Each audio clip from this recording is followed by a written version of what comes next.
Good evening, one and all. We welcome you all to the International Vigna series. As part of that, we are celebrating International Independence Day celebrations 2024.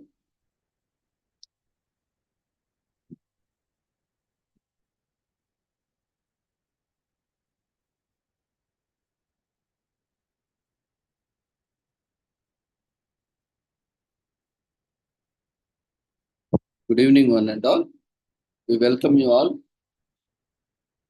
to the International Conference and International Independence Day celebrations 2024, commemorating Azadi Ka Amrit Mahotsav, nation celebrating 77 years of independence and United Nations Sustainable Development Goals 2015-2030 on occasion of 78th Independence Day celebrations and 77th anniversary of India's independence, and also commemorating 5th National Social Work Week, 15th to 21st August. Before we start our sessions, let's take the blessings of Almighty.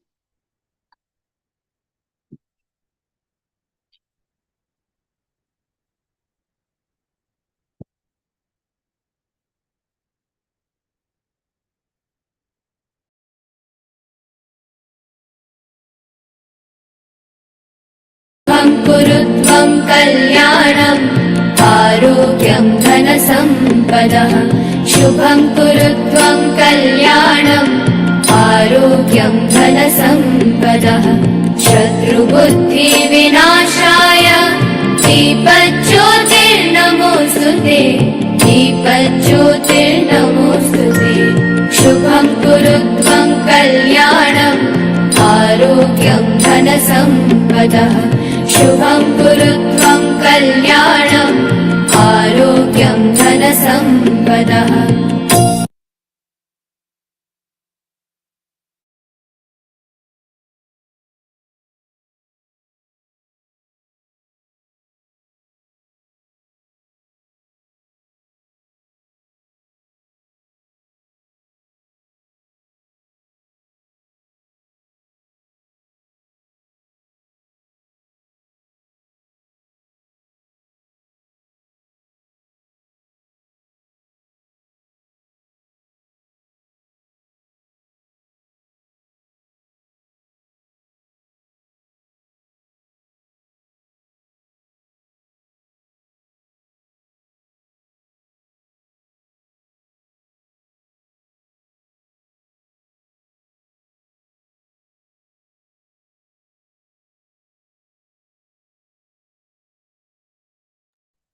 With the blessings of Almighty, we shall continue with today's commemorations.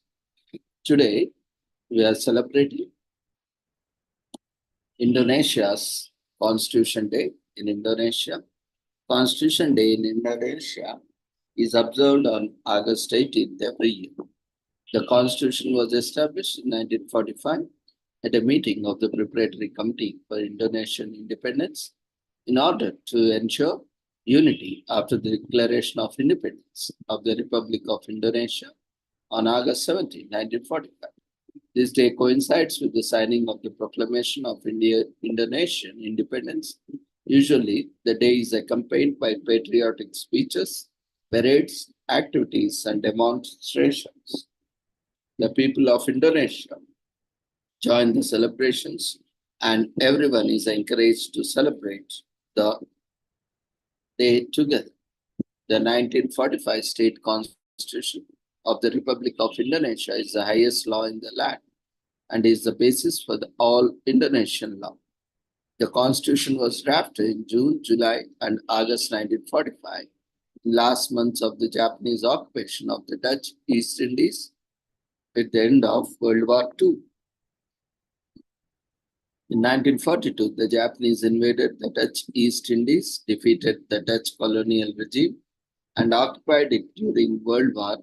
At the time, the area came under control of Japanese Southern Expeditionary Armed Group. The Japanese divided the territory into 3 military government regions based on the largest islands, Sumatra, Java, and East Indonesia, including part of Borneo. On March 1st, 1945, the 16th Army set up the Independence Preparatory Investigation Committee, BPUPK, for the island of Java. Later, the BPUPK was established in Sumatra. For the rest of Indies, such as the organization did not exist. The BPUPK, established in Java, consisted of 62 members. Among its members were future President Sukarno and Vice President Mohammad Hatta. It held two sessions, one in May and June and one in July 1945. The first session discussed general issues, including the philosophy of the state for future independence, Indonesia, called Pancasila, which was announced by future President Sukarno in a speech on June 1st. On July 26, 1945, the Allies called for Japan's unconditional surrender in the Potsdam Declaration. The dropping of the second atom bomb on Nagasaki and the Soviet invasion of Manchuria prompted the Japanese to surrender unconditionally on August 15, 1945. Sukarno and Hatta declared independence on August 17, 1945, and the PPKI met the next day. On August 18, 1945, the committee officially adopted the constitution. The 1945 State Constitution of Republic of Indonesia contains only 1,393 words. The current procedure of change in Indonesian constitution that can be amended to be proposed in writing by at least 1/3 of all members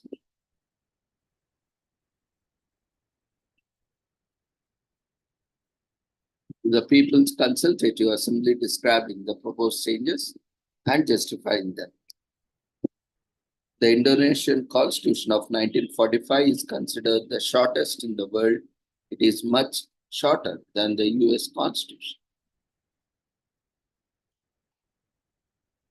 So the best way to celebrate Constitution Day in Indonesia is to visit the country to fully immerse yourself in the culture. The country is filled with patriotic pride and an appreciation for the importance of Constitution. Experience the rich heritage hand. If you can't visit Indonesia, then bring Indonesia to you. Put up stories, best wishes for Indonesia, and meet and greet Indonesians. To better understand the feelings of the Indonesian people on this day, expand your knowledge about the Constitution of the Republic of Indonesia, its preconditions, its creation, search for information on the internet, speak to Indonesians, and listen to webinars. Indonesia, also known as the lost world of Asia, it is a playing field for increasingly rare, exotic, and fantastically beautiful animals, which are slowly reaching a critically dangerous level of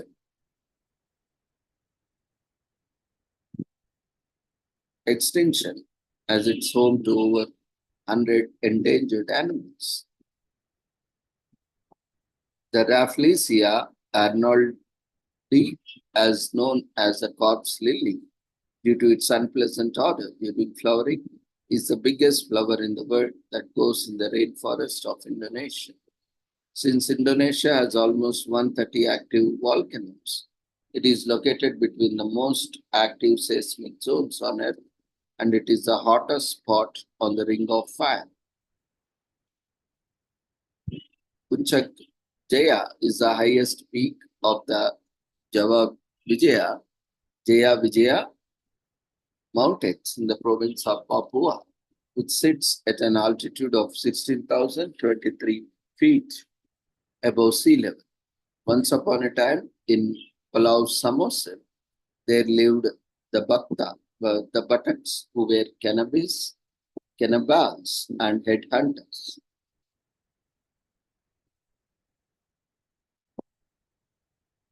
The Constitution plays the first and major important role in any life of any country. So therefore, it is important to remember not only its history and amendments, but also the day of its creation. The Constitution is designed to unite people after independence. On this day, all Indonesians become more united than ever, demonstrating that the country and its people are one organism and that functions in harmony.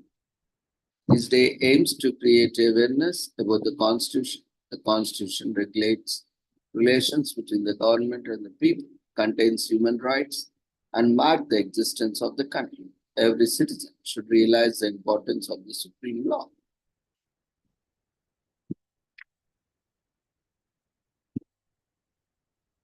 There is also commemorated as Green Man Festival in UK, from which is celebrated in mid-August. This year it takes place from August 18 to 20. It takes place in the Brecon Beacons. Wales is an independent music, science and arts festival.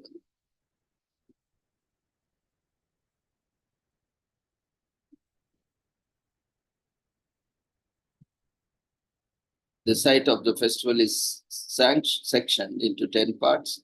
There are areas dedicated to hosting literature, film, comedy, science, theater, wellness, and family acts. People can stay the whole week at the festival site to tour and explore the surrounding area.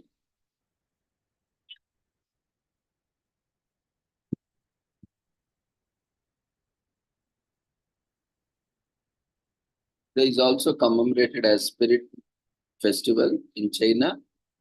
Ghost Festival or Hungry Ghost Festival is celebrated every year in China, usually in August. This year it falls on August 18. This special Chinese tradition where they honor their ancestors.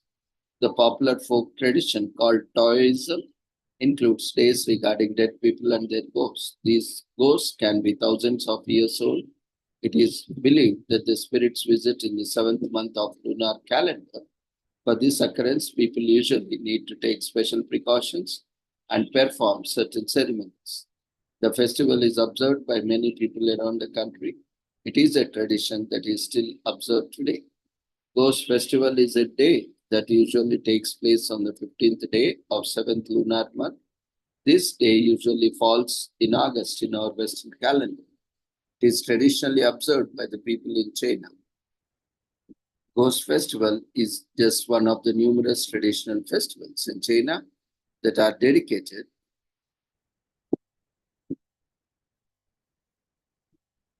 to worshipping ancestors. Some of the other festivals include the Spring Festival, Double Ninth Festival, and the Qingming Festival. During the Ghost Festival, people perform unique ceremonies to avoid the wrath of the spirits. People are known to burn incense while they put the ancestral tablets of their family on a table and prepare meals 3 times a day. In other Asian countries, where the festival is observed, live performances are held to which everyone is invited.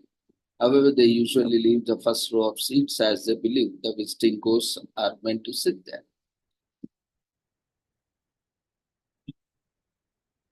There is also commemorated as Never Give Up Day in US. We are here to show that you can celebrate this day, and the concept of motivation and its effect on human brain have been studied by ancient civilizations. Humans have always achieved more than they thought they could with their sheer willpower. It is a well-known fact that the right motivation can move mountains. Never Give Up the Day was created for this reason, and this day is a reminder to keep chasing our dreams and never give up on them. People celebrate this day by motivating themselves, the people around them, to keep grinding until they achieve what they want. The fact that the right mindset can bring extraordinary results and make one go beyond one's potential has been well known to humans for thousands of years. This is the reason Plato in 4th century measured the reason in the head, but courage is the chest and appetite in abdomen. Ancient Greeks believed that the body's desires, pleasures, and pains were the key components in motivation in humans. René Descartes during the Renaissance period made a distinction between active and inactive components of motivation and states that power P must be the number one driving force behind motivation. Derek Raymonds had torn his hamstring in the middle of 400-meter race. Those suffering excruciating pain, Raymonds got up and hoped to finish line, up to the finish line. He was accompanied by his father, who had jumped onto the track from the stands after seeing his son in pain. Raymonds might not have won the race, but he won the hearts of millions around the world by his display of extraordinary willpower in the face of adversity. In the 1970s, Sylvester Stallone was a struggling actor. After writing the script for Rocky, he approached many directors who were happy with the script but were not willing to cast him as the lead. Though he was offered a good amount of money, Stallone stuck to his condition that he be given the role. Finally, Stallone was cast and Rocky won the Oscar for the Best Motion Picture in 1976. Oprah Winfrey, Arnold Schwarzenegger, Steve Jobs, and Lakshmi Mitchell are billionaires who have one thing in common: the determination to never give up. Never Give Up Day was created for the hero in all of us. This day was created to encourage ourselves and others to never give up when the going gets tough and to overcome challenges that life throws at us. The effect of motivation on humans is studied by ancient philosophers like Plato and Aristotle. René Descartes determined that willpower must be the number one driving factor behind motivation. From the moon landing to extraordinary achievements in sports, humans achieve greatness with resilience since 1900s. So Never Give Up Day is created to encourage people to never give up during tough times in 2000s. The song Never Give Up was composed and sung by singer Sia Furler, produced by Craig Cust.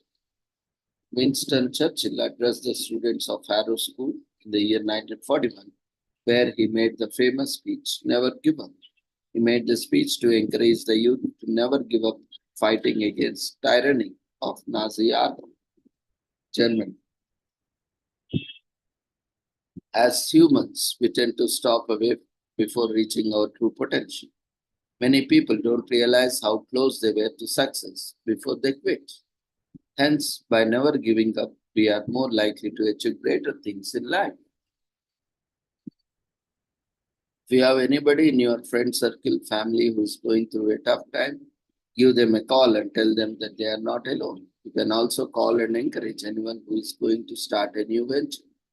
If you are undergoing a tough situation in life, remind yourself that the tough times don't last, but the tough people do. If you have been stalling something that you don't want to, take a leap of faith and just do it. Let's everyone know the importance of this day. Write articles or posts about the importance of having mental toughness and post them on your social media accounts. Motivation in the human brain is caused by neurological activities in the brain. Contrary to the belief, fear of punishment might be apt for sustained motivation. The motivation to overcome addiction requires more than willpower, as there are strong neurological patterns that needs to be changed. Over time, our brains get used to reward system, and predictable reward might not be enough for continuing motivation. One of the best ways to ensure prolonged motivation is to find new ways to learn and receive healthy feedback. So this day provides us with the necessary motivation to do something that we have been postponing for a while. Never Give Up Day is a reminder to keep chasing our dreams. This day gives us a chance to do something for others by supporting your friends in difficult times, and you make a big difference in their lives. We have been struggling with something in life, be it a financial or medical condition. This day is a reminder that we all have warrior inside of us. It's a reminder to never give up and trust the process.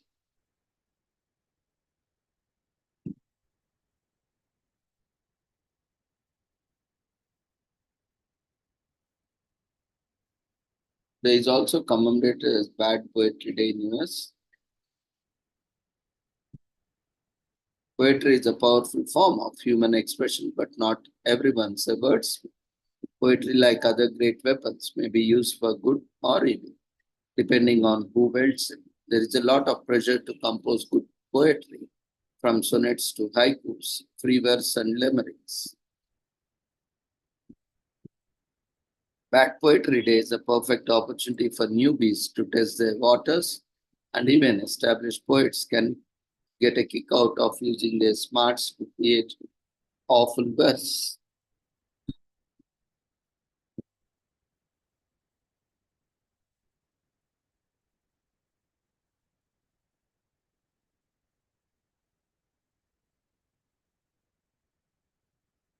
Today is also commemorated as World Breast Cancer Research Day on August 18.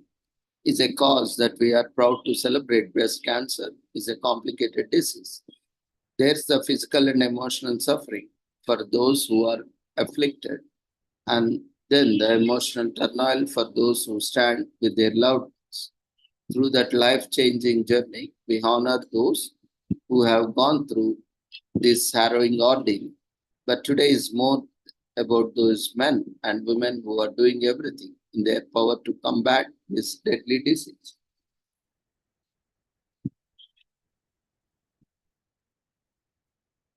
The first recorded signs of breast cancer date back to around 3000 BC, where in ancient Greece people made offerings in the shape of a breast to god of medicine, Asclepius. There has been a lot of experimentation throughout the history to understand and neutralize the threat that is breast cancer. In ancient times today, people find themselves turning to their faith and a high power. They feel their ability to control their fate slips away. But since the 1970s, breast cancer research and breast cancer treatments have become increasingly more effective, resulting in positive diagnosis and incurring fewer fatalities and a more manageable treatment plan. For a relatively undefined standpoint, in the 1960s, breast cancer has undergone a massive awareness campaign. Since then, across the globe, both men and women now understand the importance of regular health screens as a result of this consistent and strong message that has been and continues to be the broadcast internationally. In May 2021, the Dr. Susan Love Foundation officially pinned the day as World Breast Cancer Research Day to not only bring attention to the disease,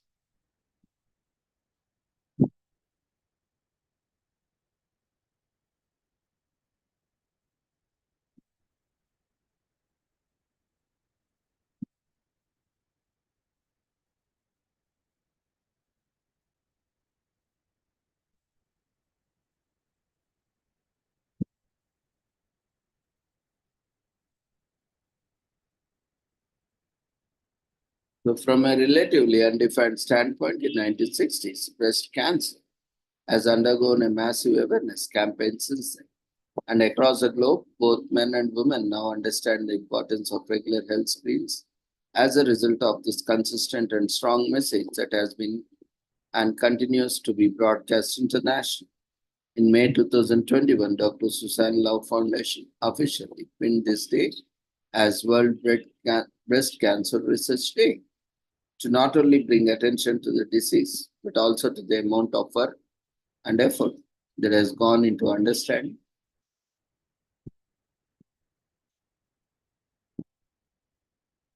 and treating this disease that affects so many people on our planet. Dr. Susan Love Foundation is hopeful that World Breast Cancer Research Day will be a pivotal day in the history that will allow us to achieve a breast cancer-free world. So if you found a lump in your breast, what should you do? There is nothing normal about a lump in the breast. Seek medical advice urgently. Someone in your family has breast cancer. What to do? It is easy to feel powerless in a situation like this, but there are things you can do. Simply being there is enough. Your presence makes them feel less alone. How can you live with breast cancer? Breast cancer is ultimately a fatal disease to suffer from, and the reports of some individuals managing to survive upwards of 20 years with the condition do not speak to their quality of life. Living without breast cancer is far more attractive, an option that is living with it. Seek medical advice.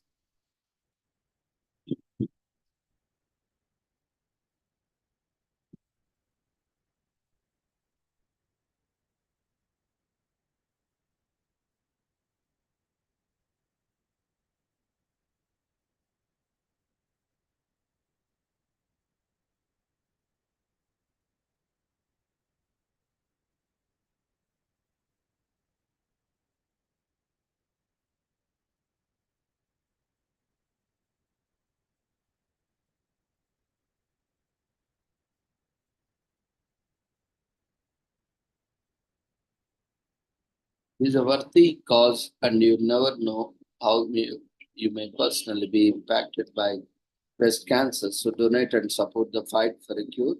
While you are never too old to get checked out, your chances of surviving breast cancer are better than younger you are. Use this as a moment to make sure you are clear.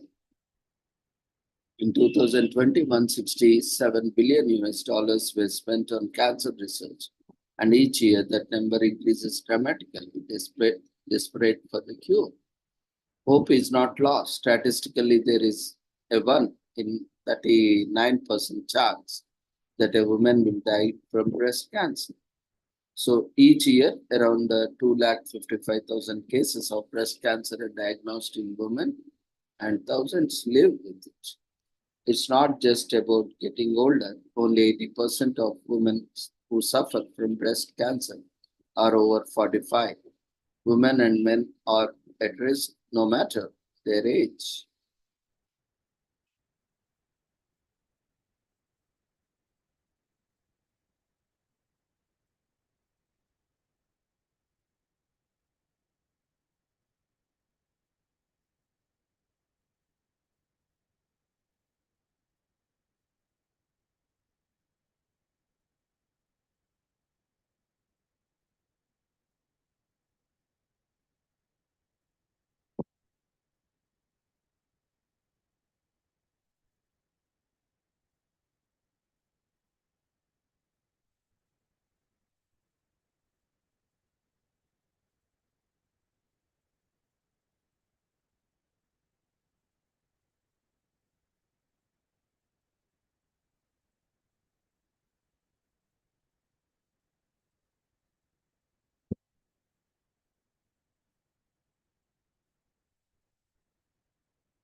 Only 80% of the women who suffer from the breast cancer are over 45.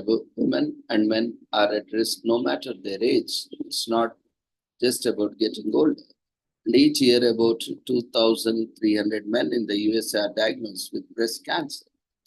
So it spreads awareness on this occasion. Any day that supports a good cause and spread awareness is worth getting behind. This day for men and women who rely on vital research is particularly important. The more awareness of the disease there is, the more support your community and family can be for those who suffer from it. We love to support a noble cause here and removing the and stigma and normalizing the disease. So this dreaded disease gets all the right attention for the right reasons and a positive diagnosis, and has the potential to change more than just the patient's life. You should all learn into the idea that nothing is guaranteed. Take a moment and connect with those around you that you care for. So with this, we shall end today's commemorations. And those presenters who have registered for their presentations can share your details in the chat box in the format shown in the screen.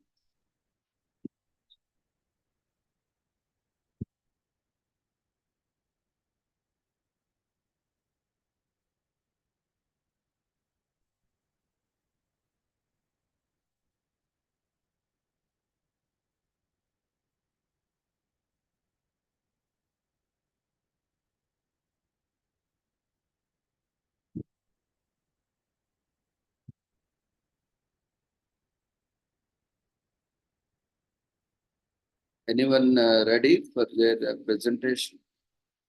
Can share your details in the chat box. We can invite you.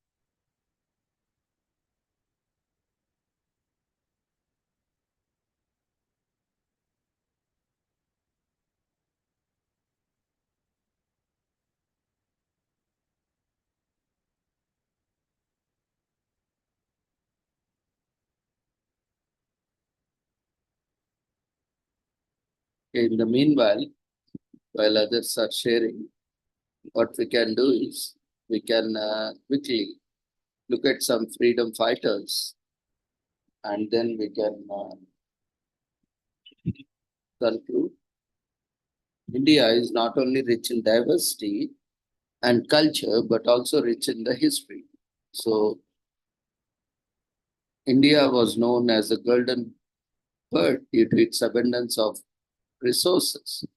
Throughout its history, despite British dominance, India's wealth and majesty attracted enemies from all over the world.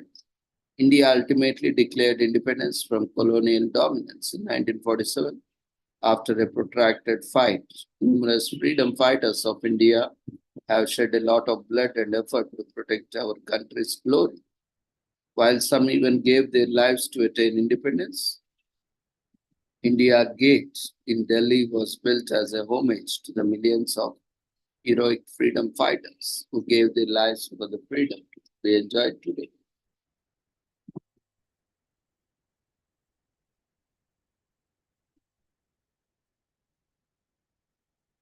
So, this year, the theme of the program that is taken up by the government, Vision Viksit Bharat, a vision to transform the country into a developed nation by 2047.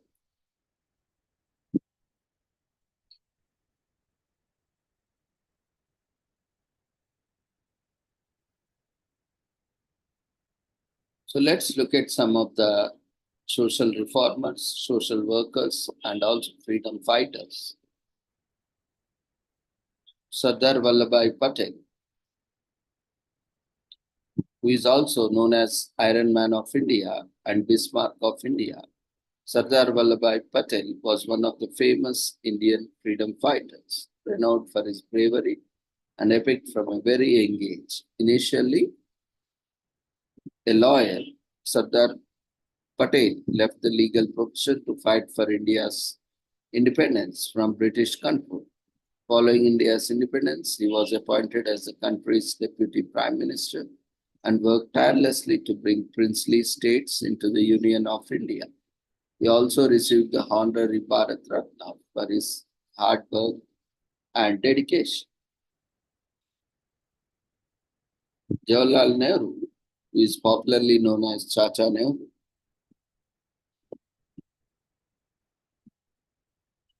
he likes kids very much, and his birthday is also celebrated as Children's Day.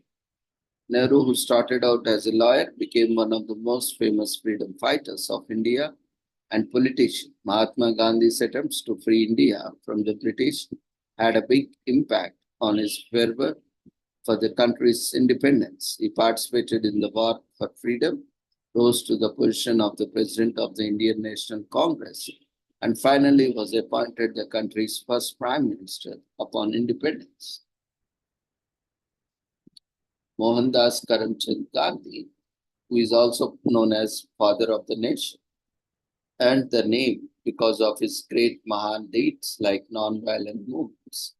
He married Kasturba when he was 13 and studied law in London before traveling to South Africa to practice law.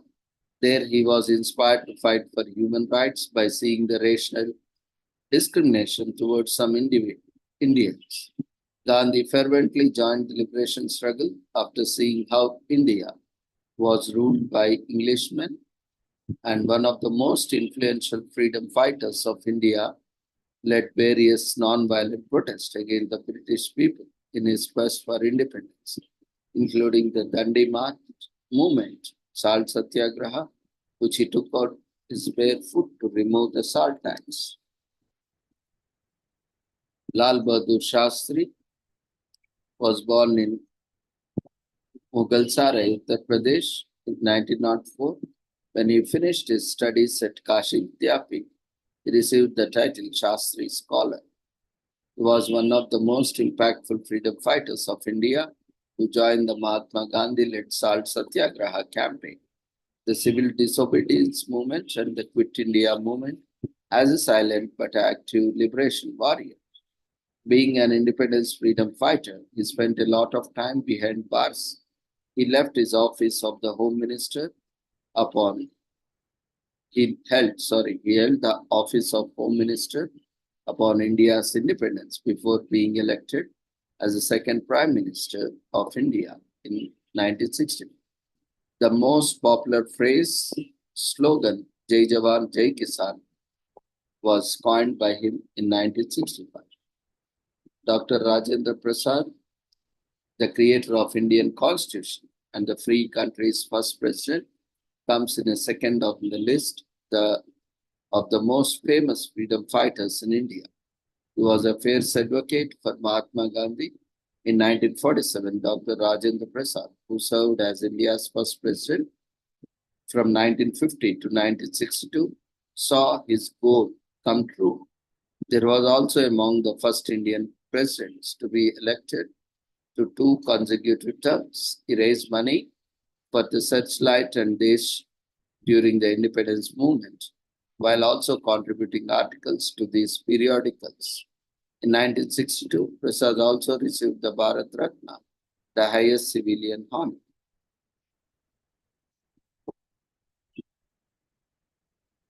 Subhash Chandra Bose, one of the bravest freedom fighters of India, also known as Netaji, was born in Orissa. He may have been shaken by the Jallianwala Bagh massacre and forced to leave England for India into 1921. He became a member of the Indian National Congress and participated in the civil disobedience movement. He sought assistance in Germany after becoming dissatisfied with Gandhiji's non-violence method of freedom and finally founded the Azad Hind government and also Azad Hind Army, now known as the Indian National Army, where he trained and supervised all freedom fighters.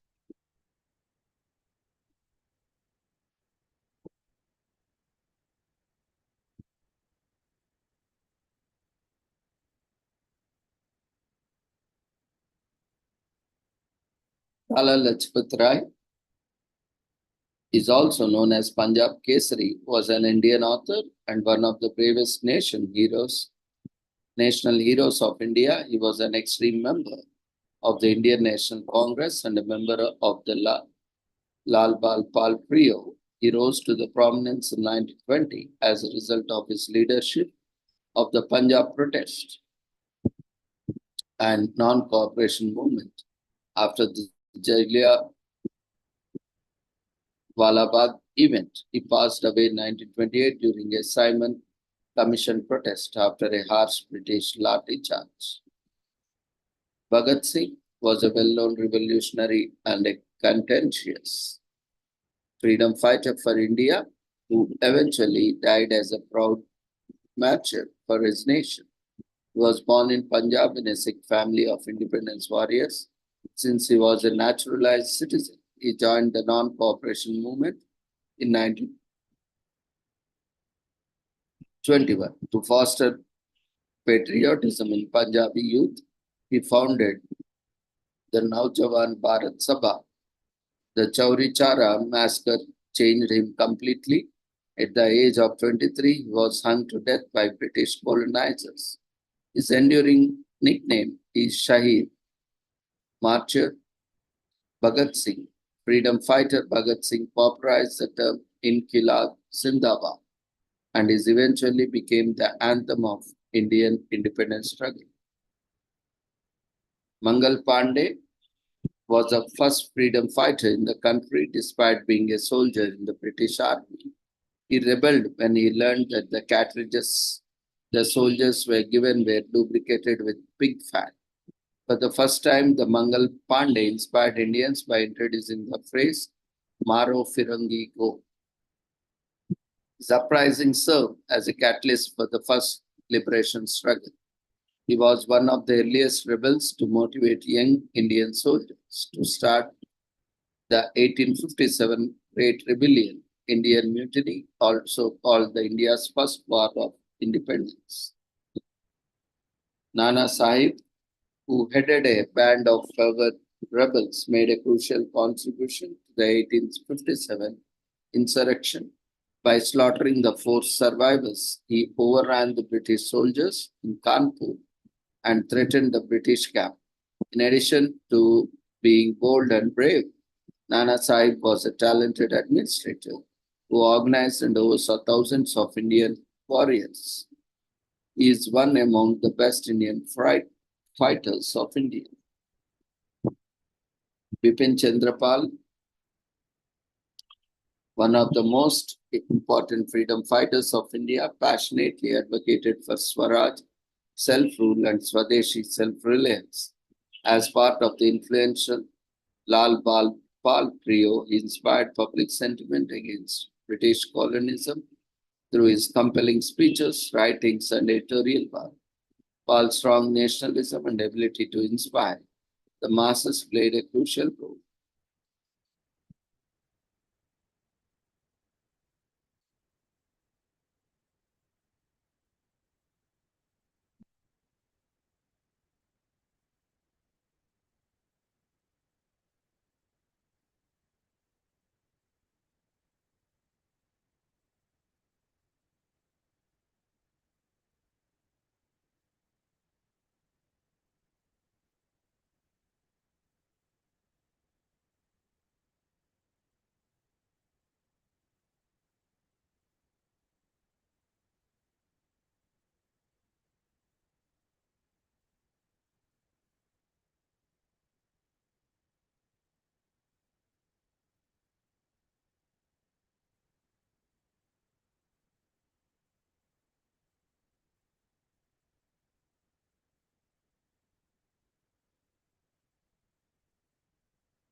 Bal Gangadhar Tilak, also known as the father of Indian unrest, was among the most passionate freedom fighters of India.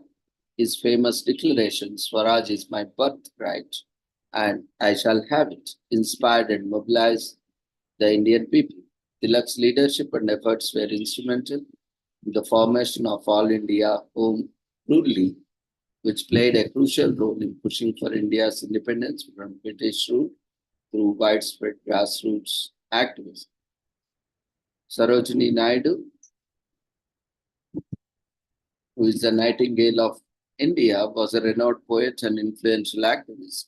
She played a pivotal role in the civil disobedience and Quit India movements, leading protests and inspiring many.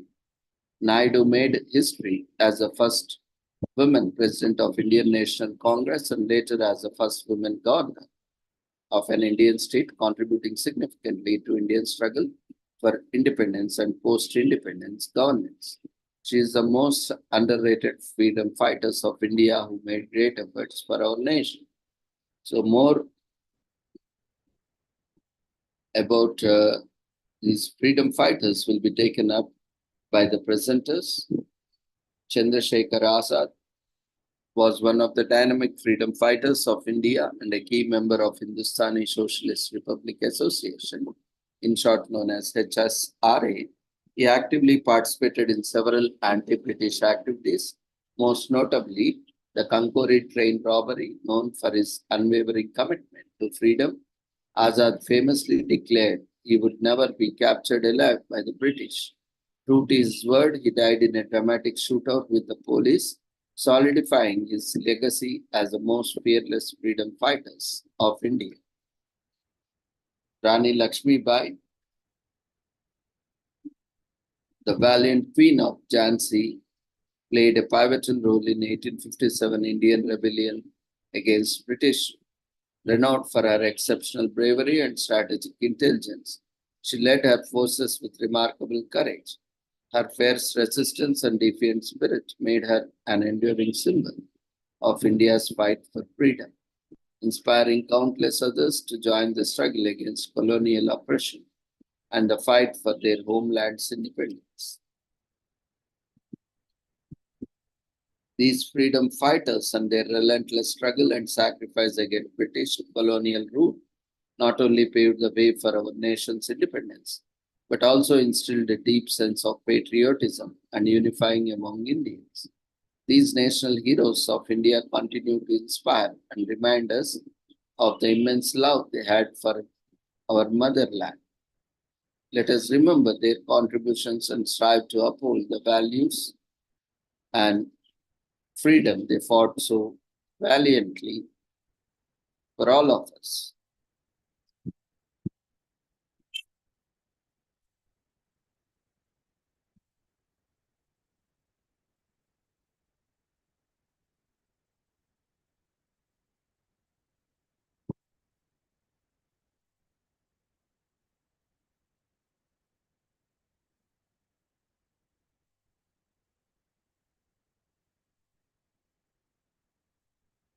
There are many such freedom fighters. We have just mentioned a few.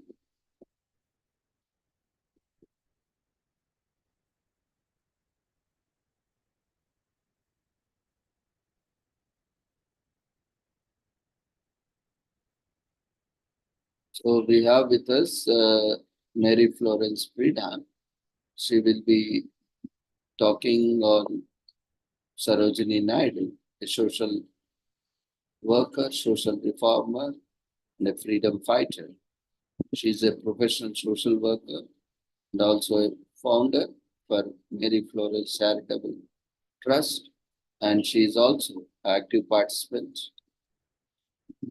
and volunteer for this webinar series. We welcome you, Mary, for your presentation. You can unmute yourself, start your video and your presentation.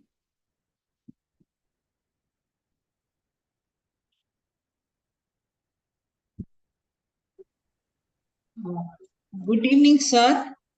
Good I evening. thank Dr. Ravindra sir and Sri Holistic Health Foundation and Sri Research Institute Center for Art, Science and Wellbeing for giving me this opportunity to present on the social reformer Sarojini Naidu. Social reformer Sarojini Naidu was born in on 13th Feb 1879, was an Indian political activist and poet who served as the first governor for the United Province. After India's independence, she played an important role in the Indian independence movement against the British Raj. She was the first Indian woman to be president for the Indian National Congress and appointed governor for a state. She was born in a Bengali family in Hyderabad. Naidu was educated in Madras, London, and Cambridge. Following her time in Britain, where she worked as a suffragist, she was drawn to the Congress Party struggle for India's independence. She became a part of the national movement and became a follower of Mahatma Gandhi and his idea for Swaraj. She was appointed Congress president in 1925 and when India achieved its independence, became the governor for the United Province in 1947. Now, I am going to tell about the Naidu's literary work. Naidu's literary work as a poet earned her the nickname of Nightingale of India by Mahatma Gandhi because of the color, imagery, and literary poet of a patronage. Her work includes children's poems and others written on more serious themes, including patriotism and tragedy. Published in 1912 in the bazaars of Hyderabad, remains one of her most popular poems. Her personal life. Sarojini Naidu was born in Hyderabad on the 13th Feb 1879 to Agornath Chattopadhyay. Her father was born a Brahmin, Bikarpur, Dhaka, Bengal, now in Bengal, Bangladesh. Her father was a Bengali Brahmin and the principal of Nizam College. He held a doctorate of science and it was from Edinburgh University. Her mother wrote poetry in Bengal. She was the eldest of the 8 siblings. Her brother Virendranath Chattopadhyay was a revolutionary, and another brother Hadrinath was a poet, a dramatic, and an actor. Their family was all regarded and settled in Hyderabad. Her education, she passed the matriculation to qualify her university study, earning the highest rank in 1891 when she was 12. From 1895 to 1898, she studied in England at the King's College, London, and the Girton College, Cambridge, with a scholarship from the Nizam of Hyderabad in England. She met artists from the aesthetic and Deccan movements. Chattopadhyay returned to Hyderabad in 1898. That same year, Sarojini Naidu got married to Govindraj Naidu, a physician which she met during a stay in London. In a inter-caste marriage, she had been called ground baking and scandalous. Both their families approved their marriage, which was long and harmonious. They had 5 children. Their daughter Padmaja also joined the Quit India movement, and she held several government positions in independent India. Her political career, beginning in 1904, Sarojini Naidu became an increasingly popular orator promoting Indian independence and women rights, especially women's education. Oratory often framed arguments following the fifth part dictatorial structures of Nayana reasoning. She addressed the Indian National Congress and the Indian Social Conference in Calcutta in 1906. Her social work for flood relief earned her Kesari Ki Hind Medal in 1911, and she was later returned in protest over the April 1919 Jallianwala Bagh massacre. She met Muthulakshmi Reddy in 1909, and in 1914 she met Mahatma Gandhi, whom she credited with inspiring a new commitment to political action. She was the second woman president of the Indian National Conference and the first Indian National Conference and the first Indian woman to preside over INC conference.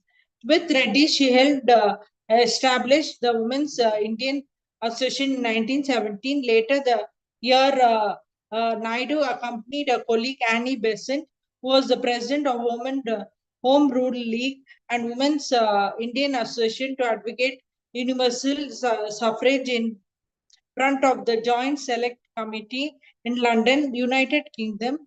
She also supported the Lucknow Pact, a joint Hindu Muslim demand for British political reform at the Madras Special Province Council. As a public speaker, Naidu's oratory was known for its personality and its incorporation of her poetry. Then I'm going to speak about women's movement of Sarojini Naidu. Sarojini Naidu utilized the poetry and oratory skills to promote women's rights alongside the national movement. In 1902, Naidu entered the world of politics after being argued by Gopala Krishna Gokhale, an important leader of the nationalist movement. In 1906, Naidu spoke to advocate for the education of Indian women. In a speech, Naidu stressed that the success of the whole movement relied upon the women's questions. Naidu claimed that the true national builders were women, not men, and without women's active cooperation and the nationalist movement would be in vain. Naidu's speech argued the Indian nationalism depend on women's rights and that the liberation of India could be separated from the liberation of India would be separated from women's movement developed parallel to independence movement for this reason. In 1917, Naidu sponsored the establishments of Women India's Association, which finally provided a platform for women to discuss their complaints and demands their rights. The same year, Naidu served as a sports person and for a delegation of women to discuss their complaints and demand the rights. The same year, Naidu served as a spokesperson for a delegation of women that met with the Edwin Motengi, the Secretary of State Bank of India, the Lord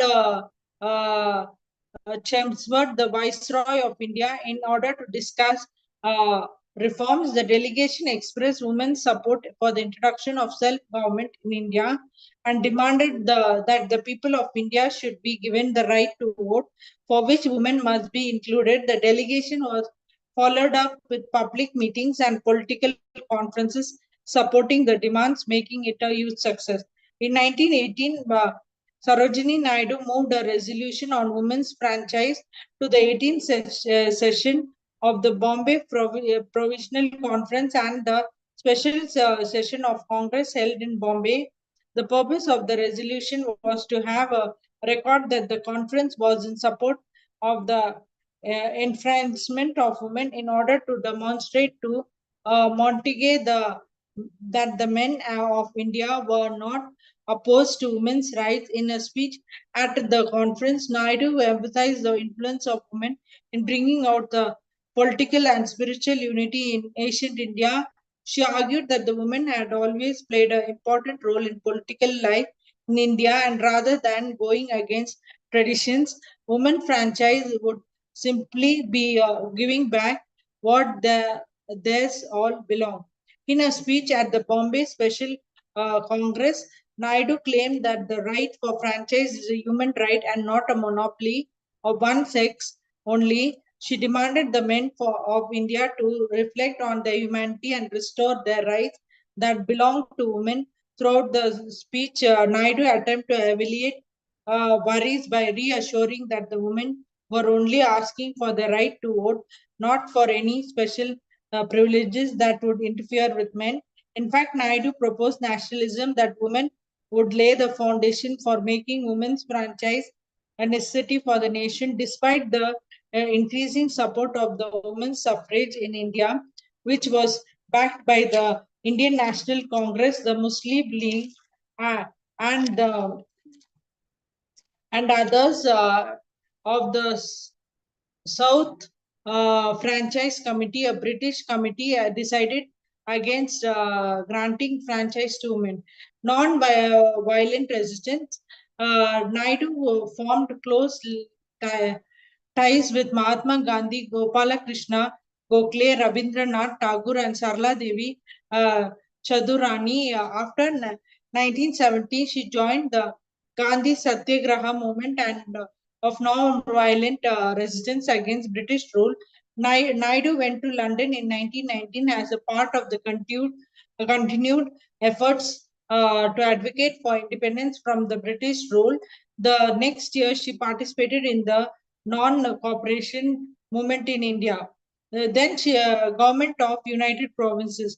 Following the Indian independence from the British rule in 1947, Naidu was appointed the governor of United Provinces, making her India's first woman governor. She remained in office until her death in March 1947.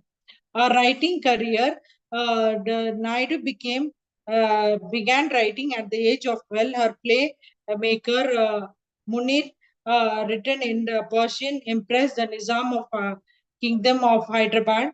Naidu's poetry was written in English and usually took the form of lyric poetry in the tradition of British Romanticism, which she was sometimes challenged to reconcile with the Indian national politics. She was known for a vivid use of rich sensory images in her writing and for a lush depiction of India. She was well regarded as a poet, considered the Indian poets. Sarojini Naidu died of cardiac arrest at 3:30 on the 2nd March 1949 at the Government House in Lucknow. Upon a return from the New Delhi on 15th February, she was advised to take rest by the doctors and all official engagement were cancelled. Her health deteriorated substantially and blood shedding were performed at the night of March 1st after she complained of severe headache. She collapsed from a lift of cough. Naidu was said to have asked the nurse to attending to sing for her at around 10:40 p.m., which put her to sleep. She subsequently died, and a last rite was performed at the Gomati River. Her legacy is she is known as the first feminist. Luminous Naidu's birthday, 13th February, is celebrated as Women in Indian History. Composer Helen Riley's best book, 1989 to 1967, set Naidu's text to music in a song in style of as a poet. Naidu was known as the 19th Nightingale of India. Emmett Goose called her the most accomplished living poet in India in 1919. Naidu was memorized in the golden threshold of campus annexure of University of Hyderabad, named for a first collection of poetry. Golden Threshold now houses the Sarojini Naidu School of Arts and Communication, the University of Hyderabad. Asteroid 5647 Sarojini Naidu discovered by Ellen and Helen at the Palvor Observatory in 1990 was named in a memory. The official naming citation was published by the Minor Planet Center on 21st August 2019. In 2014, Google India commemorated Naidu as the 131st birth anniversary with the Google Doodle. Thank you. I thank Dr. Ravindra Sir and Sri Holistic Health Foundation and Sri Research Center for Art, Science and Wellbeing for giving me this wonderful opportunity to present my topic on the social reformer Sarojini Naidu. Thank you very much, sir. Congratulations, ma'am. Very well presented. We wish you all the success for your future endeavors and look forward for more sessions in future. Thank you very much, sir, for the opportunity. Thank you. So anyone else willing to make presentation can feel free to share your details in chat box so that we can invite you.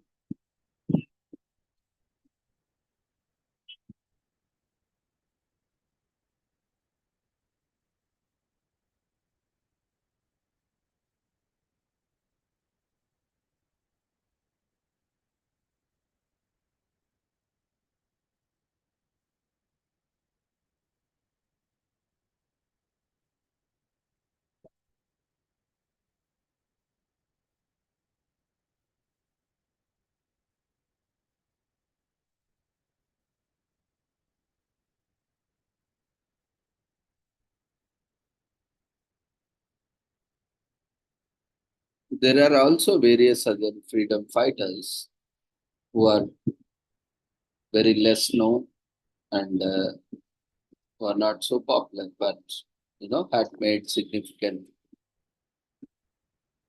contributions to the movement, like Anant Maral Shastri, who is at Kashi Vidyapith, Acharya Narendra Deva and Acharya J.B. Kripalani, both renowned freedom fighters, were Anant Maral's teachers.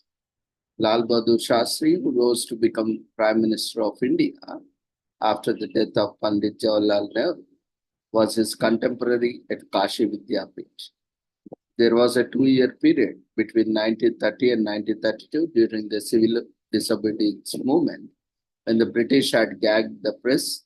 Anant Maral went underground to evade arrest and published the Congress Bulletin and Congress Samachar from Allahabad. He used to write in his own hand and cut stencils to print copies of Congress Bulletin. He used to go to go on the foot from one village to another to distribute it and carry forward the Congress message. He also served as Youth League Secretary in Varanasi. Anant Maral was arrested and kept at Patna Camp Jail during the Quit India movement in 1942.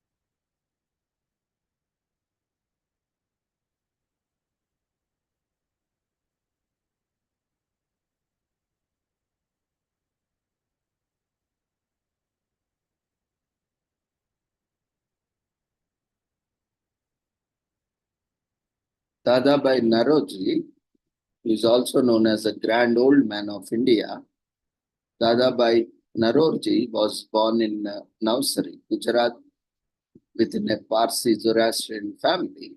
He was an Indian political leader, merchant, scholar, and writer who was a Liberal Party member of Parliament in the United Kingdom, House of Commons between 1892 and 1895, and the first Asian to be a British MP other than the Anglo-Indian MP, David Ocharlanitai Sombre, who was disenfranchised for corruption after 9 months in office.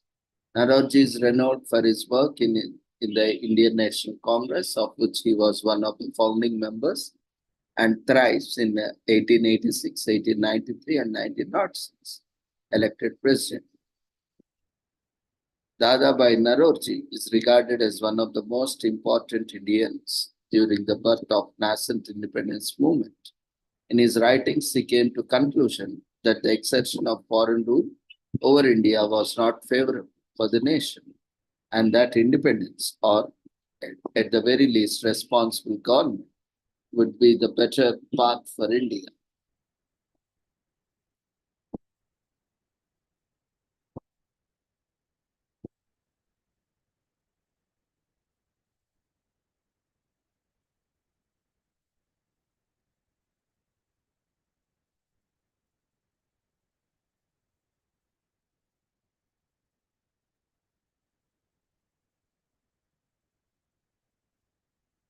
Jagjeevan Ram, also known as Babuji as he was commonly called, was a politician and Indian independence activist from Bihar. After playing a key role in the establishment of the All India Depressed Classes League in 1935, went on to develop the rural labor movement and was elected to the Bihar Legislative Assembly in 1937. The league was devoted to achieving equality for untouchables.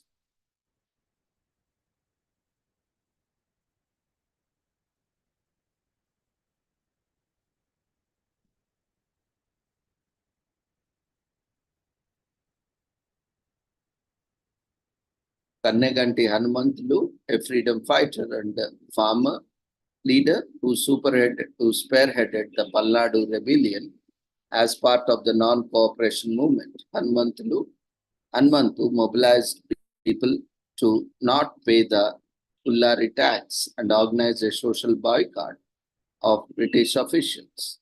Under the leadership of Hanumantu, the Chenchus of Nallamala Hills fought against the British as part of Palnadu Forest Satyagraha in 1921-22, executed by a firing squad of British Indian police.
Tanguturi Prakasham Pantulu, who is also an Indian politician. He became known as Andhra Kesari, Lion of Andhra, for leading protest against the Simon Commission in Madras.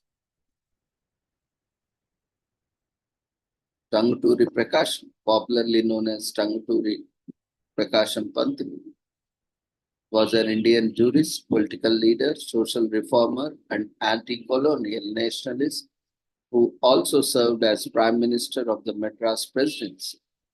He also became the first Chief Minister of Eswal Andhra State, created by the partition of Madras State along the linguistic lines. Prakasham was known as Andhra Kesari, which translates to Lion of Andhra.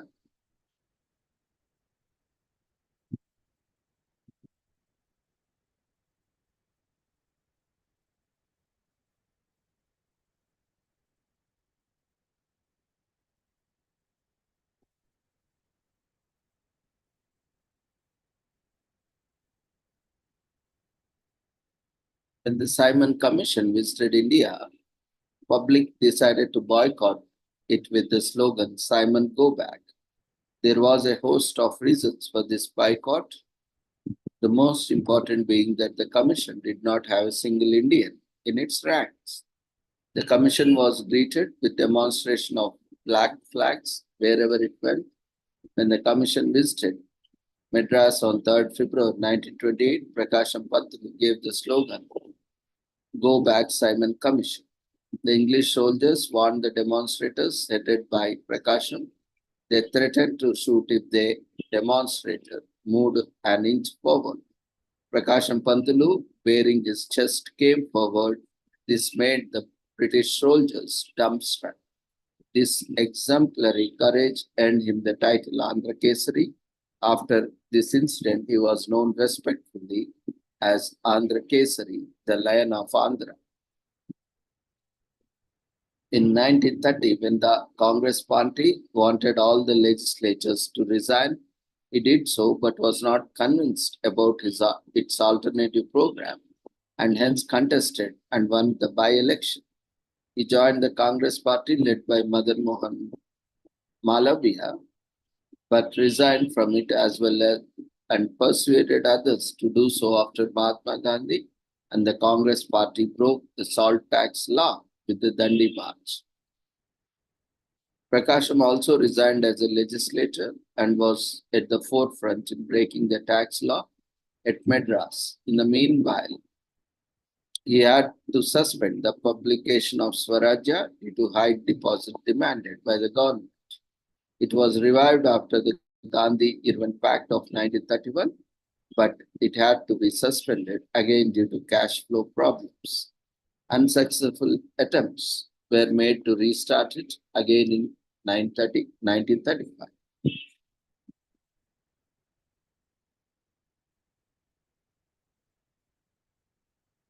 1937, Congress party contested the provincial elections and achieved majority in Madras province, among others. Though Prakasham was in the running for Prime Minister's post, he made way for Rajaji, who returned to active politics as per the wishes of the Congress Working Committee.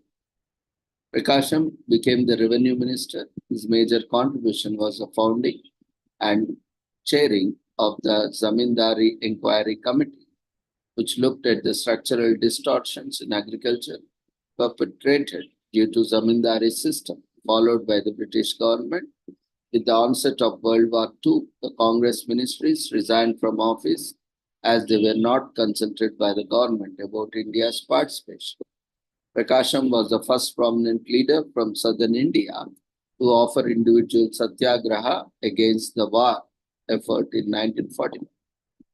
Prakasham was arrested and jailed for more than 3 years for participating in the Quit India movement of 1942. After his release in 1945, he toured South India to get back to touch with the masses.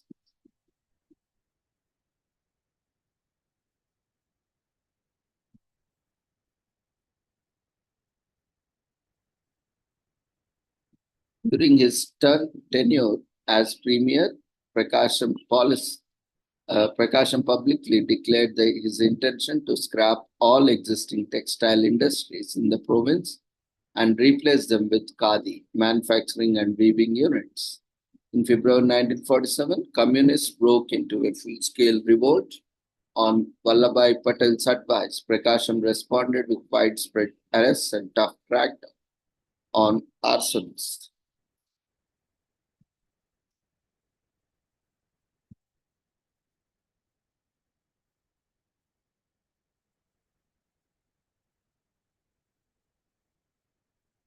Post-independence, Prakasham visited Hyderabad state in 1948 while the Nizam was still in power.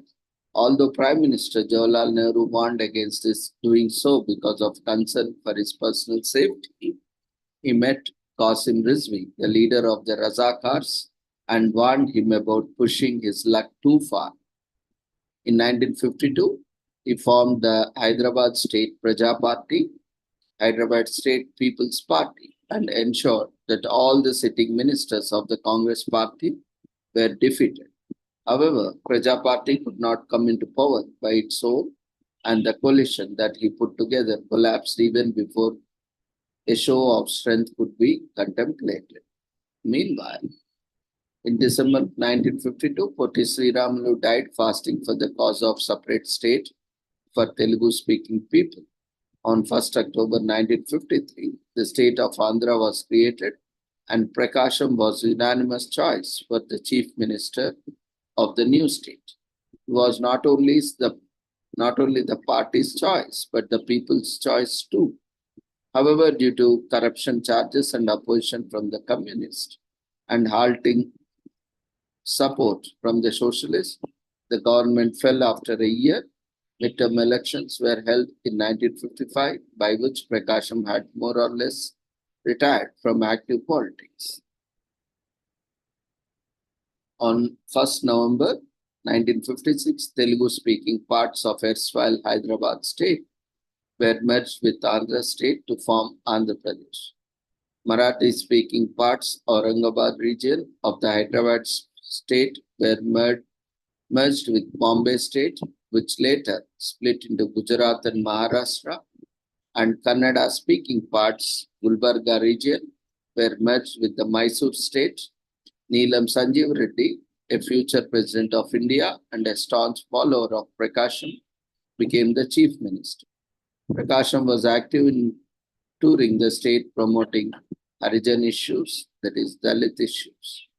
On one such visit to Harijan Wada, near Ongole, he suffered from severe sunstroke and he was admitted to a Hyderabad hospital and died there on 20 May 1957.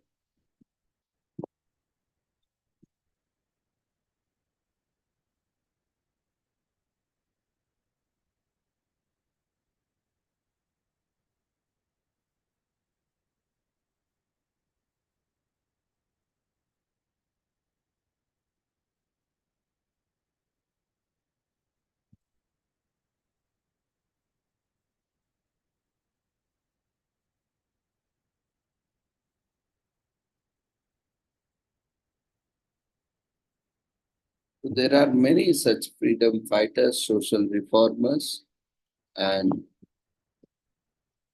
social workers who have fought immensely for the independence.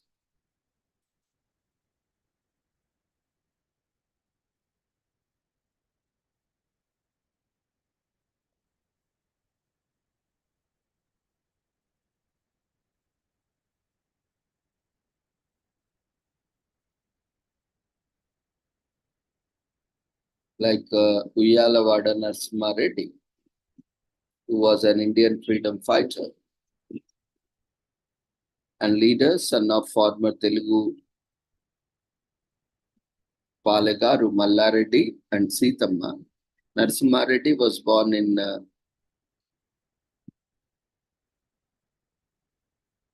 Rupanagudi village on 24th November 1806. He belonged to the Motati clan of Reddys. He and his commander-in-chief, Vade Obanna, were at the heart of freedom movement against company rule in India in 1847, where 5,000 Indian peasants rose up in revolt against the British East India Company. In Nandyal district, the rebels were protesting against the changes introduced by the company authorities to the traditional agrarian system in the first half of the 19th century. These changes include the introduction of rotwari system and other attempts to maximize revenue through exploiting lower status cultivators through implementing exploitative working conditions. The revolt took thousands of company soldiers to suppress with Reddy's death, bringing it to an end. The father of the Narasimha Reddy was related to Palegar, Jagirdar family of Uyalavada in Koilakunta Taluk, who married two daughters of the Palegar of Nosam. He had three sons, of whom Narasimha was the youngest and only son of younger daughter of Palegar of Nosam, Sithamma.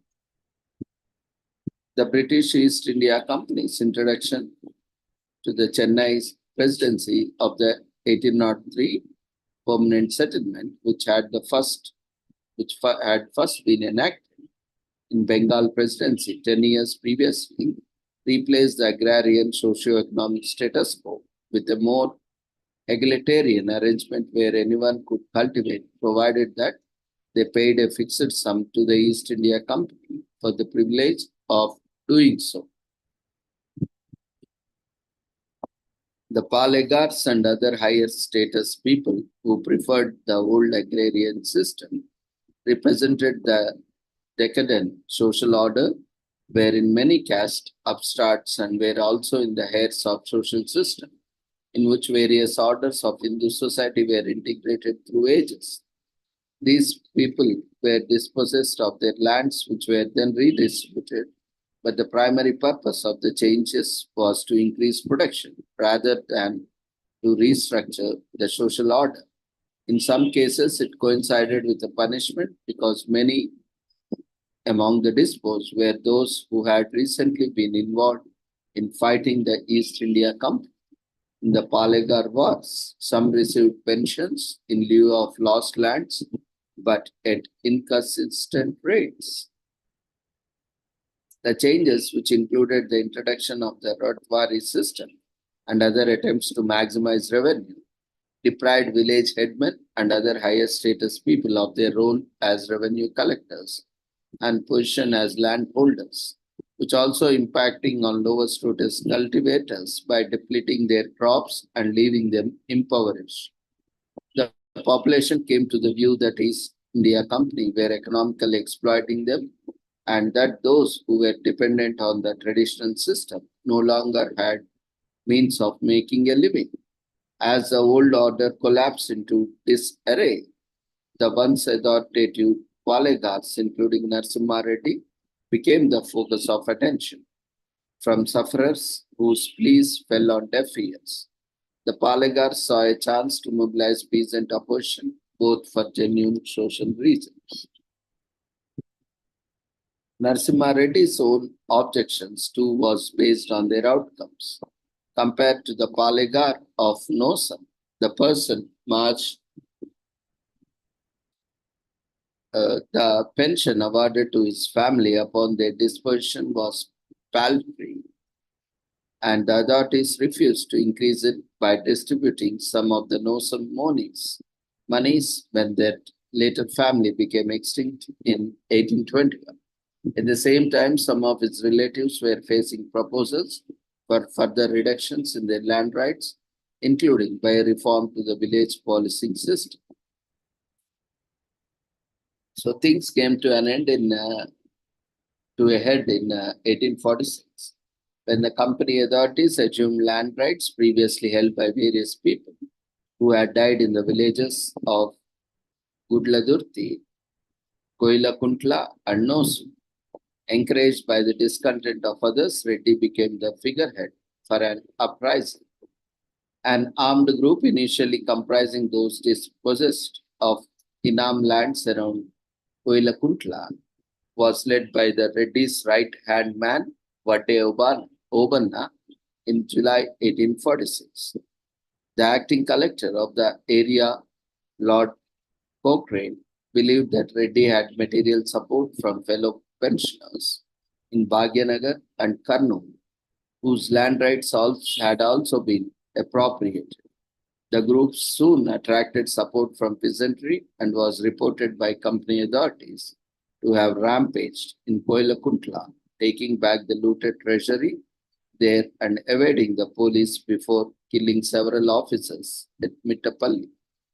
They also plundered Rudravaram before moving to an area near Almore, pursued by the East India Company forces who then surrounded.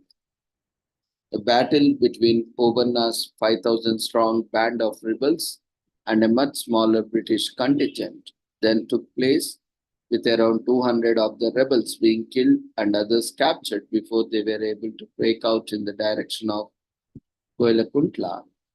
Now, Kottakota, Giddalur, where Reddy's family were situated. Having collected his money, and he and rest of his contingent moved into the Nallamala hills. The British offered incentives for information regarding the whereabouts of the rebels who were again surrounded, amid reports that unrest was now growing in other villages of the area. In a further skirmish between the rebels and the British, who had sent for reinforcements, 40 to 50 rebels were killed and 90 were captured, including Reddy. Although there was no evidence of Obanna's capture, he most possibly was also a captive along with his leader. Warrants were issued for the arrest of nearly 1,000 of the rebels, of which 412 were released without charge. A further 273 were paid and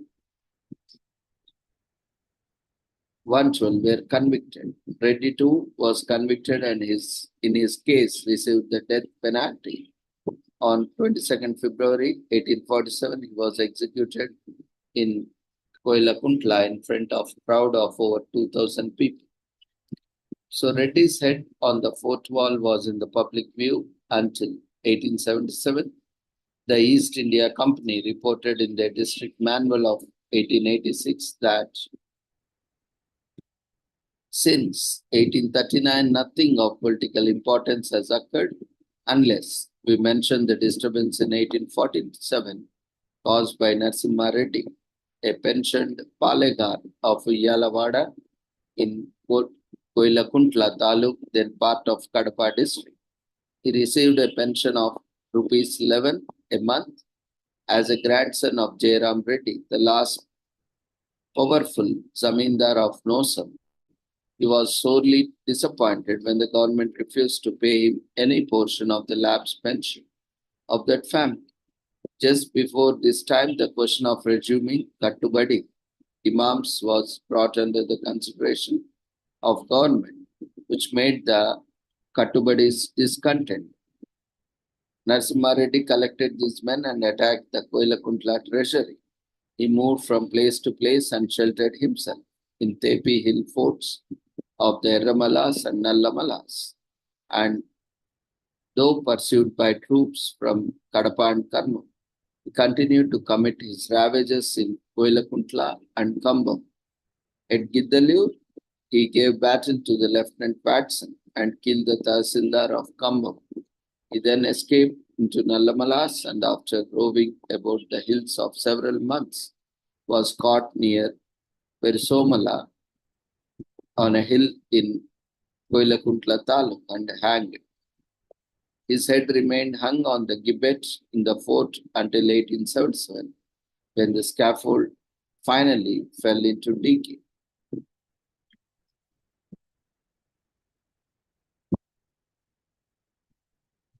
The Renati Chandrula Smaraka Samiti is a committee which was formed for preserving the memory of Reddy and the Buddha Vengali Reddy, both of whom were born in the village of Uyalavada in 2015.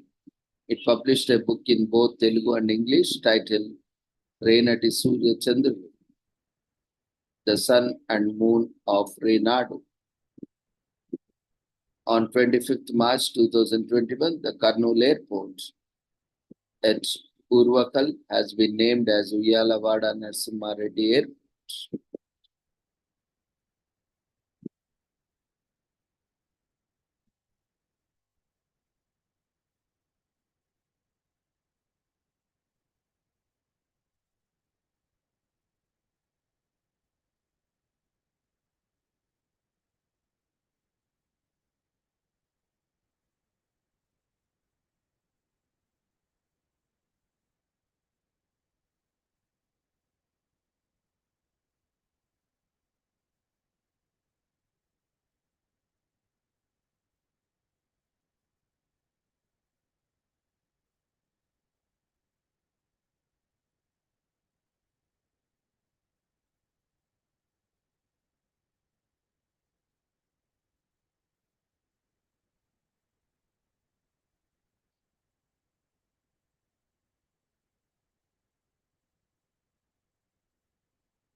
Anyone else who is waiting for the presentations can share their details in the chat box.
So I think we can conclude it here as we are nearing to time closure. So we request everyone to quickly fill up the feedback form before leaving the platform. See you all tomorrow at the same time with the same joining link with different commemorations. And we wish you all a happy Raksha Bandhan tomorrow. And also wish best wishes and greetings to all our sisters. So thank you everyone. See you all tomorrow. Take care. Good night. After you fill up the feedback form, you may leave the platform.